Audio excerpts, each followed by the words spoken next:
Hey now, Brawlers, it's time for another Board Game Brawl review with Nick Minahan, sponsored by BoardGameBliss.com.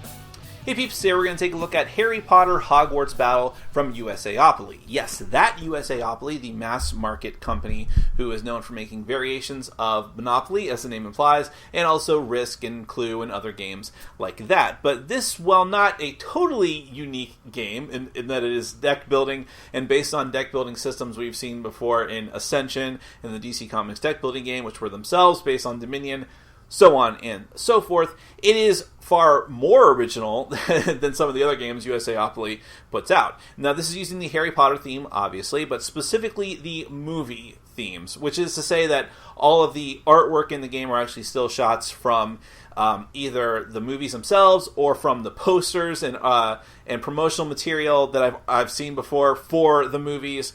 And so on. But I mean, since all the characters are usually mostly the same from the books, if you're just a book fan, you'll probably still find something here to enjoy with the theme because it's all the same.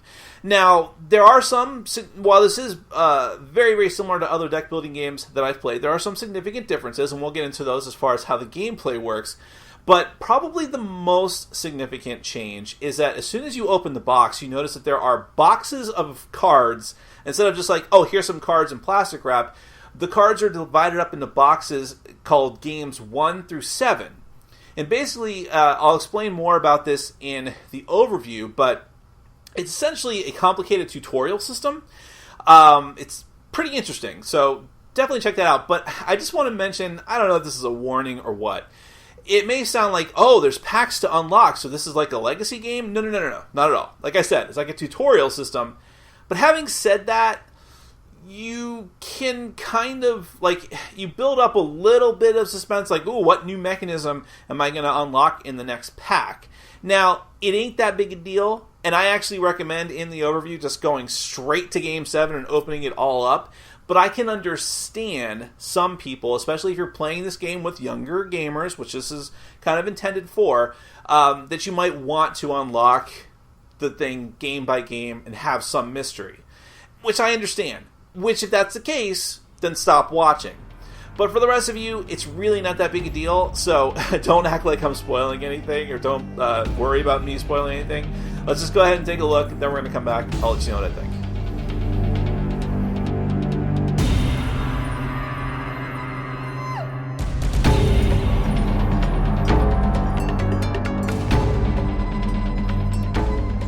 Harry Potter Hogwarts Battle is a cooperative deck-building game for 2 to 4 players. While your goals change slightly depending on which game you're playing, and we'll get back to that in a second, ultimately what you're trying to do is defeat all the iconic villains of the Harry Potter series. If, however, the villains gain control over every location in the game, all the players lose. First off, this is a deck-building game, and standard deck-building rules apply. Every player starts with an inferior deck of the same 10 cards, which you will draw 5 cards from every round, but you will be able to acquire more cards throughout the game, which will go into a player's discard pile. When your deck runs out, you reshuffle your discard pile to form a new deck, which means you'll eventually be able to draw and play those better cards. Second, this game uses a unique tutorial-type system to unlock the rules of the game.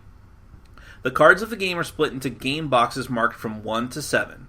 You're supposed to open and play with each box in order, adding the new contents to the old contents, changing some rules slightly, and adding new ones. Each box corresponds to one of the movies in the franchise. If you're already familiar with deck-building games, the rules suggest skipping directly to Game 3, though I might argue an experienced gamer can go straight to Game 7 and use everything that preceded it, which will end up being the final way to play the game anyways.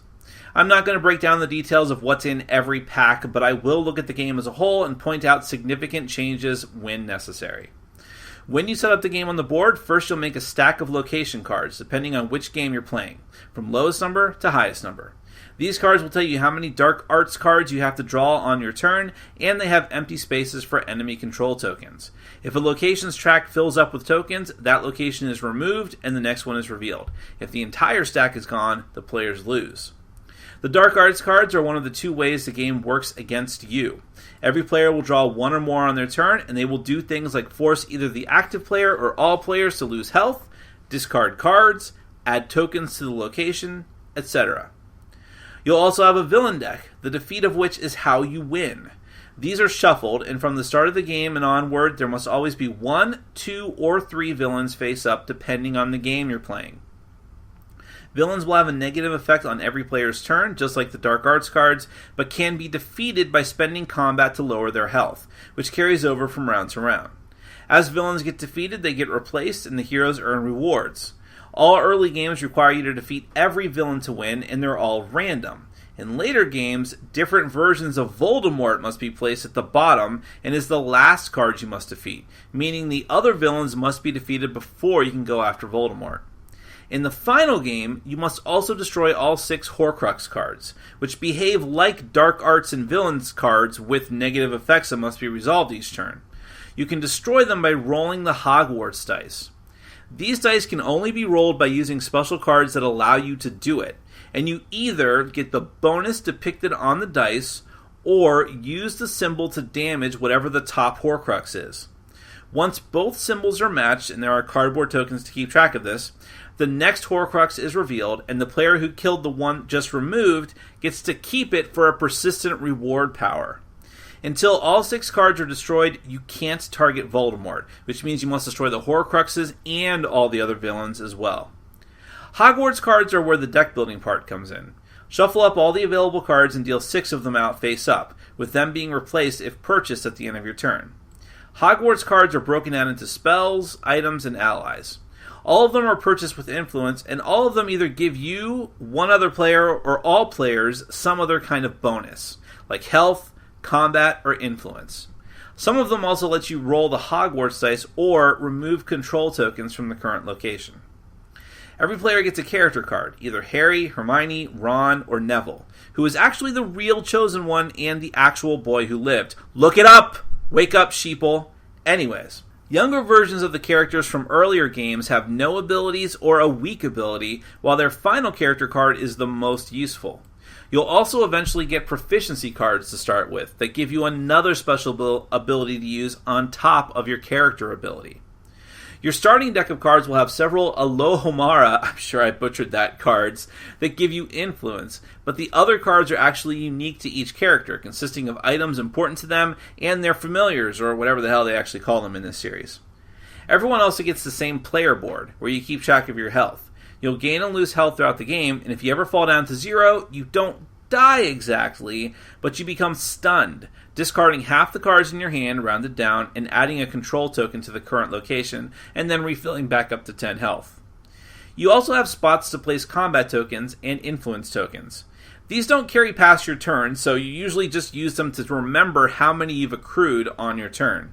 However, if you're given tokens on someone else's turn, you can hold on to them to use on your next turn.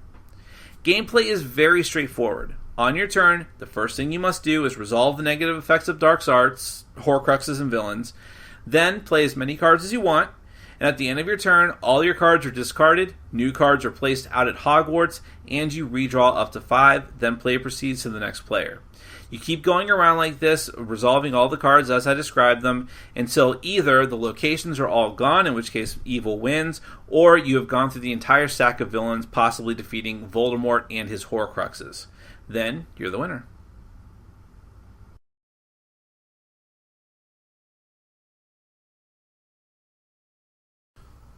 Overall, I was pleasantly surprised by Harry Potter Hogwarts Battle, and let me tell you a little bit of where I was coming from with this. First and foremost, I suppose my expectations were low.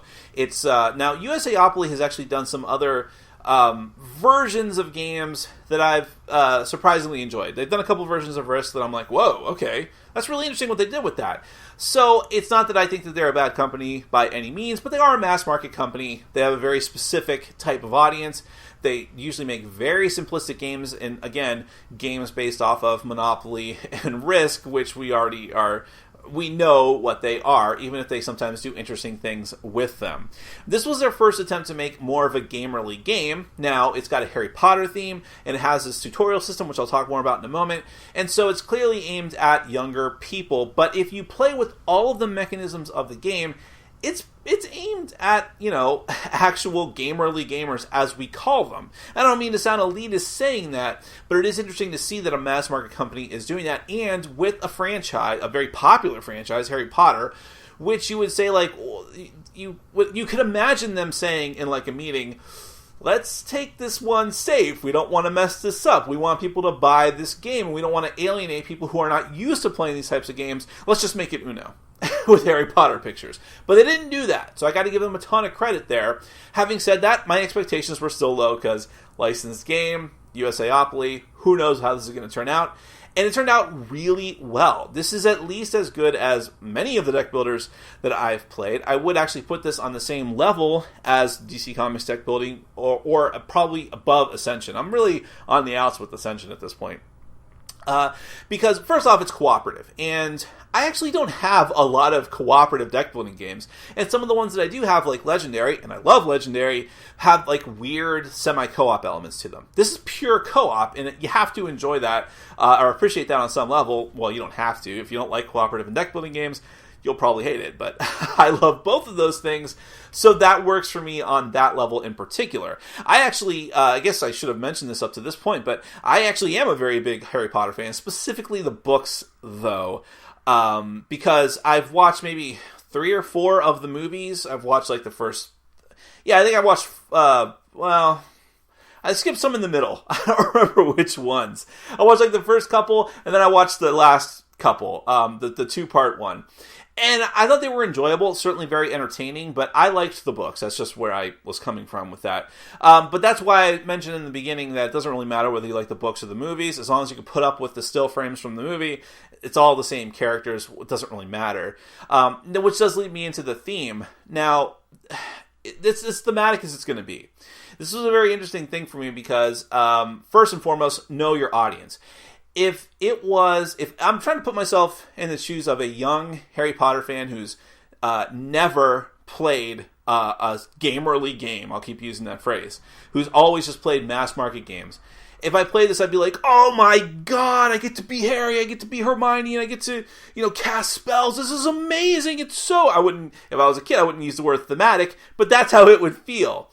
As a jaded, cynical deck building person, I'm like, I guess it's thematic.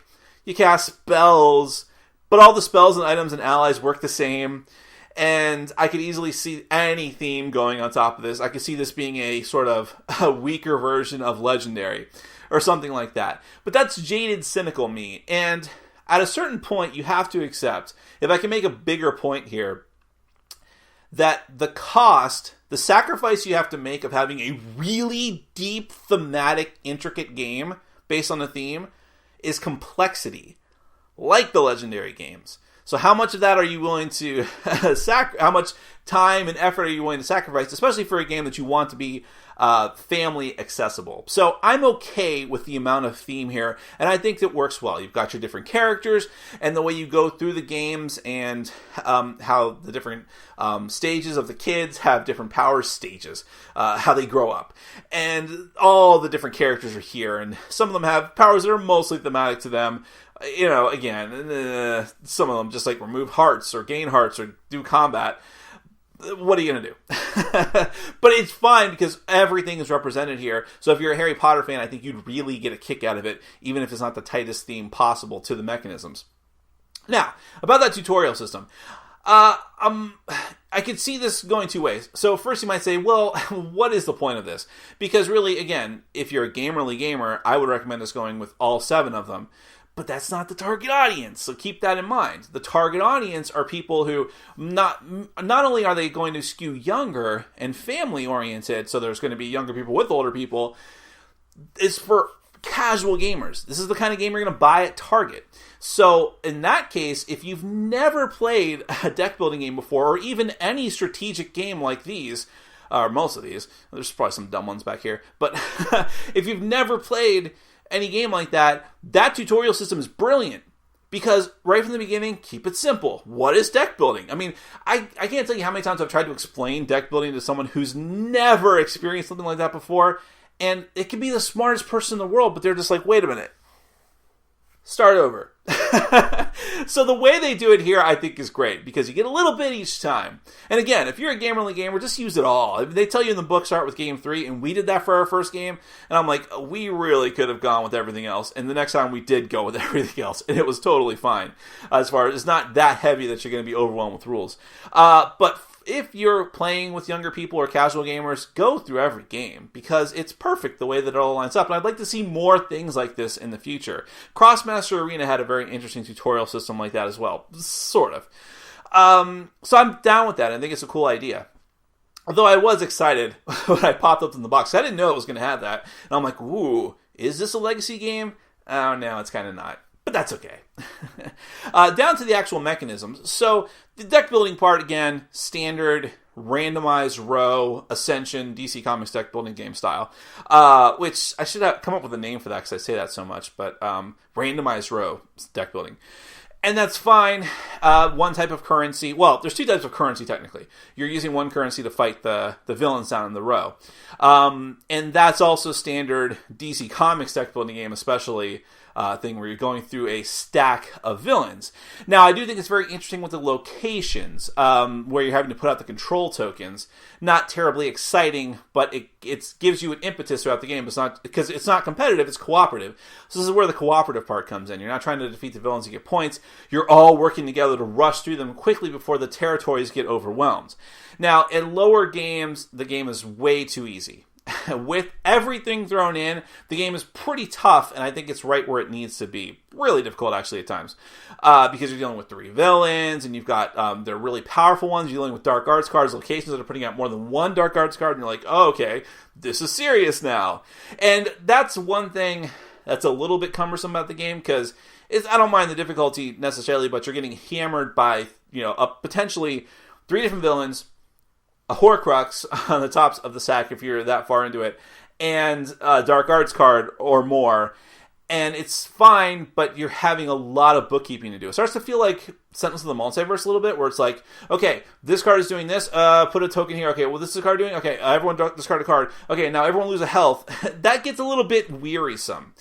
But once you get through that, I think it's pretty interesting, because one thing is that you're all in it together. The game really does feel cooperative because you're constantly giving each other bonuses, healing each other. I need healed. If I get some right now, it's really going to suck for us. Please heal me.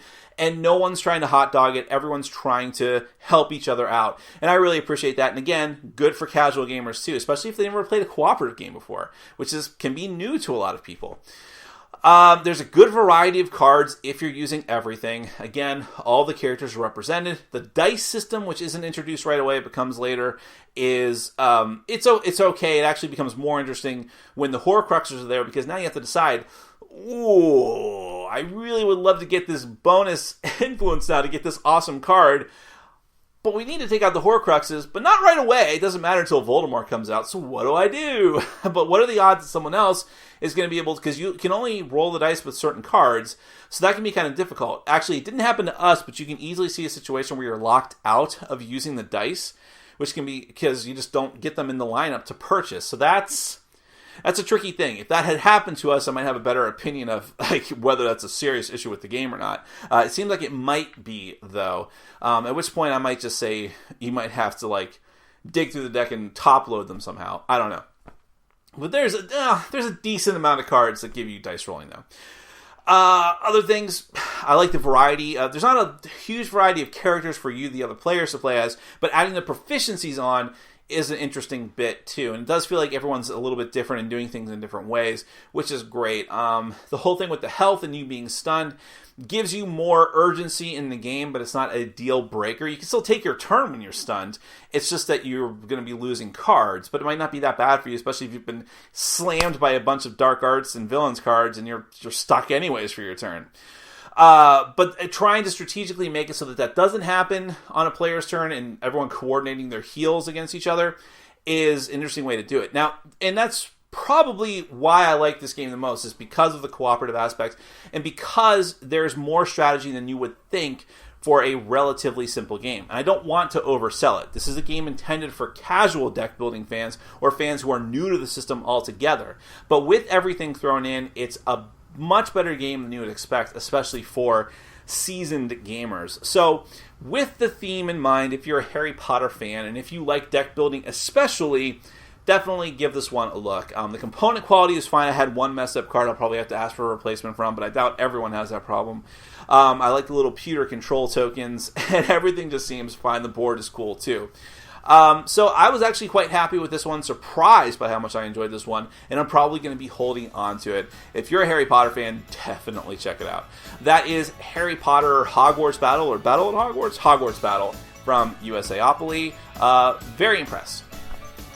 Thanks for watching. Follow us on Facebook, Twitter, and Patreon. And make sure to check out our sponsor, Board Game Bliss, where you can find an amazing selection of games from around the world.